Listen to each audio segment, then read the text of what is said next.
Hi guys, John Tag here, and ito yung gameplay ng Cosmic Invasion ng Marvel, no? Binili natin to sa Steam.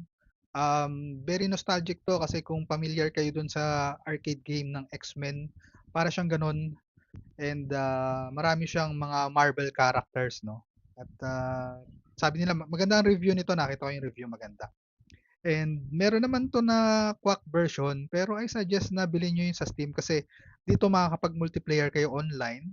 Marami kayong magiging kalaro dito, no? Yung mga friends nyo pwede rin na isali online. Kaya okay to na i-purchase nyo sa Steam mismo. Siguro kung medyo namamahalan kayo ng konti kasi nasa around 900 siya, no? Pero hintayin yung mag-sale.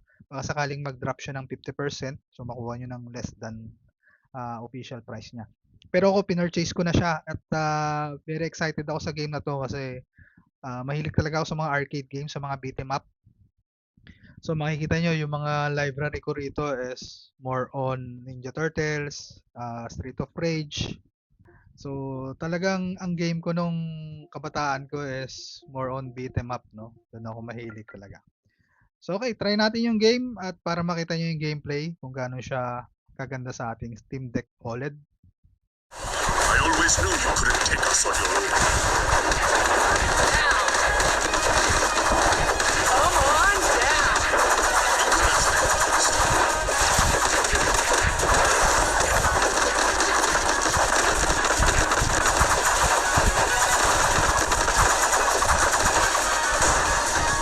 Wakanda will fall silent after all.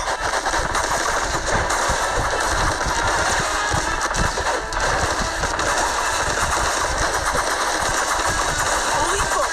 Disrupt claw sonic boom by striking the generator's skin.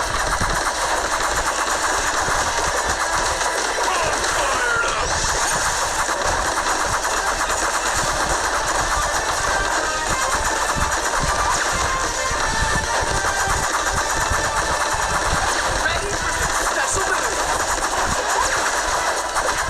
Come on, Viper boys. Zero fury. Come on down. Come on down.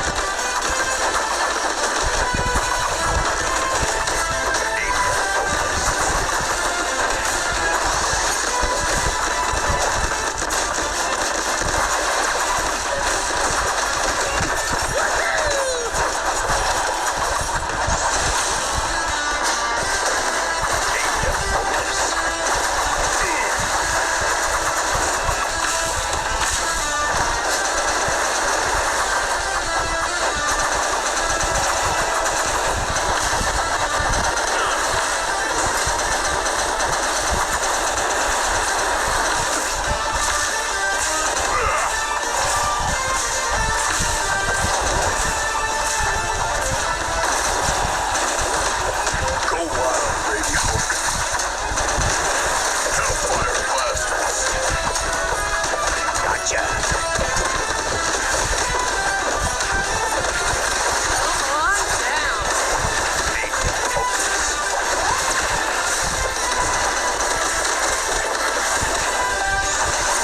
Focus my mind.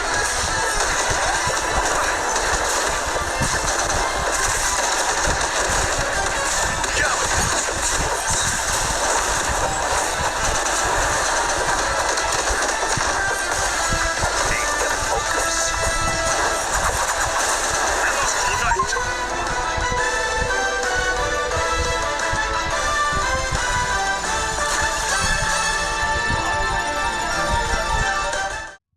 Alright, so ayun yung quick gameplay natin ng Marvel Cosmic Invasion, no? Para siyang Ninja Turtles Shredder's Revenge.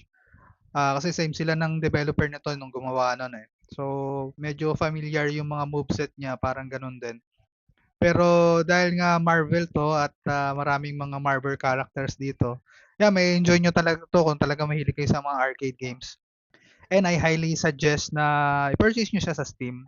So meron naman siya nung unofficial version kung gusto nyo yon kay Maring Fit Girl at kay Paring Skid Row. Pwede nyo siya makuha doon, no? So yeah, yun lang naman guys and I hope you enjoy this quick gameplay natin ng Marvel Cosmic Invasion. Napakaganda niya para sa Steam Deck OLED, no? See you again to the next video. God bless.